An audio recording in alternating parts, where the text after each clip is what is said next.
வினைகளின் நாயகன் அவன், வினைகளுக்கெல்லாம் சாதகன் அவன், அவன் பெயர் விநாயகன். கடவுள் டிவி நேயர்களுக்கு ரேகாமணியின் அன்பு வணக்கம். ஒவ்வொரு திருத்தலத்திலும் வீற்றிருக்கக்கூடிய விநாயக பெருமானை தினம்தோறும் தரிசித்து வருகிறோம். இன்றைய தினம் ஆண்ட விநாயகர் திருவிடைமருதூரில் வீற்றிருக்கிறார். அவரை பற்றி தெரிந்து கொள்ள இருக்கிறோம். மகாலிங்கேஸ்வரர் தன்னைத்தானே அர்ச்சித்து கொண்டு பூஜா விதிகளை சப்த ரிஷிகளுக்கும் முனிவர்களுக்கும் கற்றுத்தந்த அற்புதமான திருத்தலம்தான் இந்த திருவிடைமருதூர் திருத்தலம். பிரம்மஹத்தி தோஷம் நீக்கக்கூடிய அற்புதமான திருத்தலமாக இது விளங்குகிறது. எதனால் என்பதற்கு ஒரு புராண வரலாறு உண்டு. வரகுண பாண்டியன் என்கின்ற பாண்டிய மன்னன் மிக சிறப்பாக ஆட்சியை நடத்தி வந்தான். ஒரு சமயம் அவன் குதிரையின் மீது ஏறி நகர்வலம் வந்தான். இரவு நேரம் கானகத்தின் வழியாக பயணப்பட்டு கொண்டிருக்கின்ற பொழுது அந்த குதிரையின் காலில் மிதிப்பட்டு ஒரு அந்தணன் இறந்து விட்டான். அது அவருக்கு தெரியாமல் நடந்தாலும் கூட அந்த அந்தணனை கொன்றதால் அவருக்கு பிரம்மஹத்தி தோஷம் பிடித்து கொண்டது. அந்த அந்தணனினுடைய ஆவியும் அவனை பிடித்து கொண்டது. இப்போ இதிலிருந்து எப்படி வெளியேறுவது என்று அவன் சிந்தித்தான். வரகுண பாண்டியன் ஒரு சிறந்த சிவபக்தன். அதனால் சிவபெருமானை எண்ணி அவன் என்ன செய்வதென்று யோசனை கேட்க அவரும் அவனுடைய கனவில் வந்து சோழ நாட்டில் வீற்றிருக்கக்கூடிய திருவிடைமருதூர் வந்து தன்னை வழிபடுமாறு சொல்கிறார். இவனோ பாண்டிய நாட்டு மன்னன். எப்படி சோழ நாட்டிற்கு செல்ல முடியும்? அது என்னுடைய எதிரியினுடைய நாடல்லவா என்று இவன் சிந்திக்கிறான். இப்போ அந்த சமயம் தானாகவே ஒரு வாய்ப்பு வருகிறது. சோழ மன்னன் படையெடுத்து பாண்டிய நாட்டிற்கு வருகிறான். இருவருக்கும் போர் நடக்கிறது. அந்த போரிலே பாண்டிய மன்னன் வெற்றி பெற்று சோழ மன்னனை அவனுடைய நாடு வரை துரத்தி செல்கிறார். துரத்தி சென்ற பாண்டிய மன்னன் திருவிடைமருதூர் திருத்தல வாயிலில் நிற்கிறான். இப்போ உள்ள போய் இறைவனை வழிபடலாம் இல்லையா? கிழக்கு வாசலில் இறைவனை வழிபடலாம் என்று உள்ளே செல்கிறார். இவர் உள்ளே சென்றவுடன் அவரை பின்தொடர்ந்து அந்த பிரம்மஹத்தி தோஷமும் அந்த அந்தணனினுடைய ஆவியும் செல்ல முடியாமல் அப்படியே வாசலிலேயே தங்கிவிட்டன. எப்படியோ உள்ள போன மன்னன் திரும்ப வரணும் இல்லையா? வந்த உடனே மீண்டும் அவனை பிடித்து கொள்ளலாம் அப்படின்னு ரொம்ப மகிழ்ச்சியா வெளியில இவங்க காத்துக்கிட்டு இருக்காங்க. உள்ளே சென்ற வரகுண பாண்டியன் சிவபெருமானை வணங்கிவிட்டு பிறகு சிவபெருமானின் யோசனைக்கு இணங்க மேற்கு பக்கம் இருக்கக்கூடிய வாசல் வழியா வெளியில வந்து பாண்டிய நாட்டிற்கு சென்று விட்டான். இப்போ அந்த பிரம்மஹத்தி தோஷமும் அந்த அந்தணனின் ஆவியும் இன்னும் மன்னன் வெளியில வரலையே, வந்தா பிடித்து கொள்ளலாமே அப்படின்னு அங்கேயே காத்து கொண்டிருப்பதாகவும் கிழக்கு வாசல் வழியா சென்ற பாண்டியன் அந்த பிரம்மஹத்தி தோஷத்திற்கு தெரியாமல் மேற்கு வாசல் வழியாக அவனுடைய நாட்டிற்கு சென்று விட்டதாகவும் நம்பப்படுகிறது. அதனால பிரம்மஹத்தி தோஷம் இருப்பவர்கள் இந்த திருத்தலத்திற்கு வந்து சிவபெருமானை வழிபடுகின்ற பொழுது அவர்களை பின்தொடர்ந்து செல்ல முடியாமல் அந்த பிரம்மஹத்தி தோஷம் அப்படியே பயந்து ஓடிவிடுமாம். அதனால் இன்றும் கிழக்கு வாசல் வழியாக செல்கின்ற பக்தர்கள் இறைவனை வழிபட்டு விட்டு மேற்கு வாசல் வழியாக வெளியே வரக்கூடிய ஒரு ஐதீகத்தை வைத்திருக்கின்றனர். இந்த திருக்கோயிலில் மூகாம்பிகை சந்நிதி பிரசித்தி பெற்றதாக இருக்கிறது. இந்தியாவிலேயே 2 இடங்களில்தான், ஒன்று இந்த திருவிடைமருதூரில், மற்றொன்று கர்நாடகத்தில் இருக்கக்கூடிய கொல்லூரிலும் இந்த சந்நிதி இருப்பதாக பார்க்கப்படுகிறது.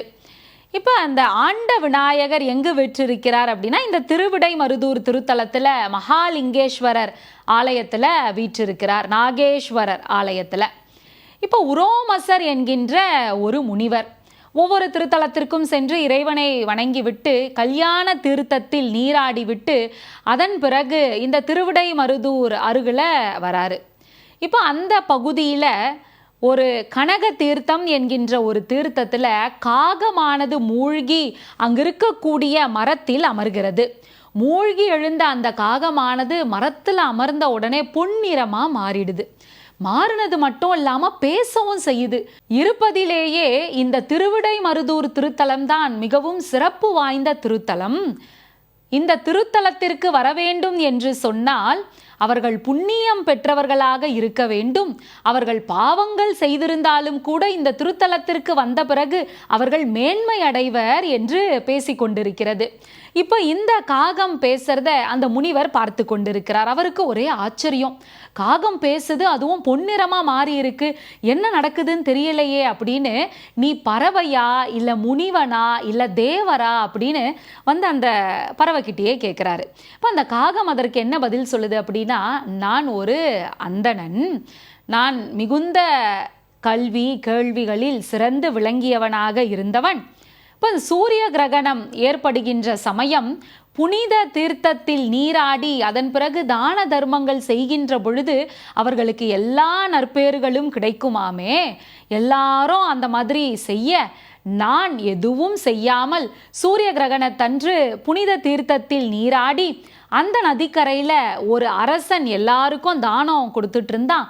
நானும் அதை வாங்கலாம் அப்படின்னு சென்று வாங்கிய பொழுது என்னுடைய மார்பில் இருக்கின்ற சந்தனத்தை பார்த்து, ஏற்கனவே தானம் பெற்றவர் தானே என்று அரசன் கேட்க, ஆம் ஏற்கனவே நான் தானம் பெற்றவன் என சொல்ல, உடனே அந்த மன்னனினுடைய சாபத்திற்கு ஆளாகிவிட்டேன்.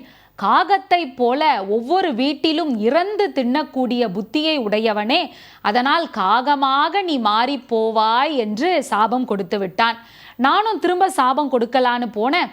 ஆனால் அந்த மன்னன் கிட்ட இருந்த புரோகிதர், நீ சாபம்லாம் கொடுக்கக்கூடாது, கொடுத்துட்டினா இந்த காக உருவத்திலிருந்து உன்னால் மாறவே முடியாது, அதனால் அரசன் கொடுத்த சாபம் சாபமாக இருக்கட்டும், அதிலிருந்து உனக்கு விமோச்சனம் கிடைக்கணும் அப்படின்னா ஒவ்வொரு புனித தீர்த்தத்திலையும் நீராடி சிவபெருமானை எண்ணி வழிபடு, ஏதாவது ஒரு நாள் உனக்கு இதிலிருந்து விடுதலை கிடைக்கும் என்று சொன்னான். இப்போ எனக்கு சாபம் கொடுத்ததால் தானம் வழங்கிய ஒரு புகழும் பெருமையும் கூட அந்த மன்னனுக்கு இல்லாமல் போய்விட்டது அப்படின்னு அந்த காகம் சொல்லுச்சு. இப்போ ஒரே நாள்ல 2 முறை தானம் பெறுவது கூட தவறு என்பதை விளக்கக்கூடிய ஒரு அற்புதமான புராண கதை தான் இது. இது எதை குறிக்கிறது அப்படின்னா, இல்லாதவர்களுக்கு கொடுக்கலாம். இப்போ எனக்கு ஏதாவது வேணும் அப்படின்னா நான் வாங்கிட்டேன், அதை மீறியும் இன்னும் எனக்கு வேணும் வேணும் வேணும் அப்படின்னு நான் மட்டுமே வாங்கி கொண்டிருந்தால் வருத்தப்படுகிற கஷ்டப்படுகிற இல்லாமல் இருக்கின்றவர்களுக்கு எப்படி அது சென்று போய் சேரும் என்கின்ற எண்ணம் எனக்கு வேண்டாமா? அதனால் எனக்கு என்ன தேவையோ அதை மட்டும் நான் எடுத்துக்கொண்டு பிறருக்கு அது சென்று சேருவதற்கு உதவி புரிவேன் என்கின்ற ஒரு எண்ணத்தை அற்புதமாக விளக்கக்கூடிய கதைதான் இது. ஒரு முறை அவன் தானம் வாங்கிட்டான், வேற யாராவது வாங்கிக்கிட்டோமே என்கிற எண்ணம் இல்லாமல் அதுவும் எனக்குத்தான் வேண்டும் அப்படின்னு போய் நின்னான் இல்லையா? அதனால 2 முறை ஒரு நாள் தானம் பெற்றதால் அவனுக்கு அந்த சாபம் ஏற்பட்டது. இப்ப காகமா மாறிய அந்த அந்தணன் ஒவ்வொரு திருத்தலத்திற்கும் சென்று புனித நீராடி விட்டு இப்ப திருவிடைமருதூருக்கு வரான். திருவிடைமருதூர் வந்து அங்க நீராடி விட்டு பொன்னிறம் பெற்று இந்த முனிவரையும் சந்தித்து வணங்கி விட்டான்.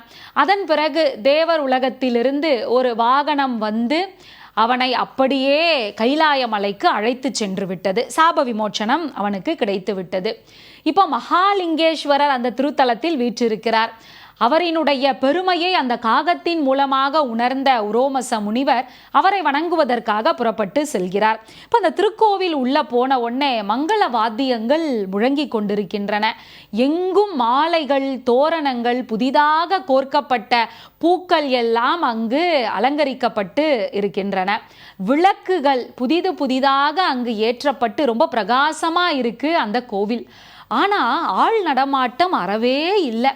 ஒரு மனிதர் கூட இந்த கோவில்ல இல்லையே, இந்த தலத்தினுடைய பெருமையை பற்றி சொல்வதற்கு கூட ஒருவரும் இல்லையே அப்படின்னு அவர் வருத்தப்பட்ட அந்த இடத்தில் நிற்க, அப்பொழுது நந்தி தேவர் வருகிறார்.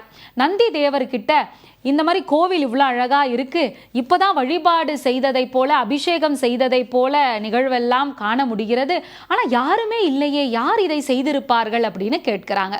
இப்போ நந்தி தேவர் அவருக்கு பதில் சொல்கிறார். அகத்திய முனிவர் என்கின்ற ஒரு குருமுனி இந்த திருத்தலத்தில் இருந்து இறைவனுக்கு எல்லாவித அபிஷேகங்களும் அர்ச்சனைகளும் செய்து கொண்டிருந்தார். ஒரு சமயம் தேவர்கள் எல்லாம் திருவெண்காட்டில் யாகம் நடத்த வேண்டி அகத்தியரை வந்து கூப்பிட்டாங்க. அகத்தியர், இறைவனுக்கு அர்ச்சனை செய்வதுதான் எனக்கு முழு நேர வேலை, அதனால் என்னால் வர இயலாது அப்படின்னு சொல்ல, தேவர்கள் எல்லாம் சிவபெருமானை வழிபட்டு இவரை தன்னுடன் அழைக்குமாறு கேட்க, அவரும் யாகம் நிறைவு பெறுகின்ற வரையில் திருவெண்காட்டிற்கு சென்று வருமாறு அகத்திய முனிவரை அனுப்பி வைத்தார். இப்போ அவர் போனதுக்கு அப்புறம் இங்க வழிபாடு செய்ய ஆள் இல்லை.